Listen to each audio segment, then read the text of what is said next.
Harlem will finally be more accessible for millions of subway riders thanks to an historic investment from the federal government. As CBS 2's Christy Kalishian reports, the funds will help kickstart Phase 2 of the 2nd Avenue subway project. Officially signed into place, a $3.4 billion federal grant agreement to extend the 2nd Avenue subway, something the Harlem community has been waiting for since 1940. It has not been good enough for too long. We're changing that. This isn't talk anymore. This is real funding and real results. U.S. Transportation Secretary Pete Buttigieg helped announce the historic funding Saturday in East Harlem, which has been called a transit desert for nearly a century. It's the city's most transit-dependent neighborhood, according to the MTA. Finally, it's a day of reckoning.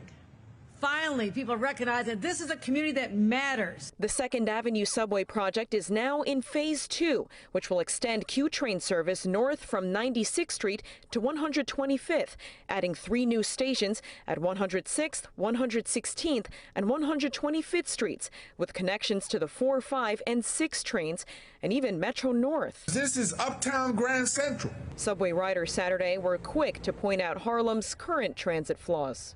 It's very limited in access, it's inconvenient. I can definitely see daily riders just not getting to where they gotta go. 20 minutes late, 15 minutes late. But with this extension, the MTA promises it could shorten commutes by up to 20 minutes for hundreds of thousands of daily riders, aiming to create what's now an open space into this, a long-awaited transit hub for East Harlem. It'll be cleaner and there'll be more light and more places for people to sit. Is obviously just going to make it easier and less stressful.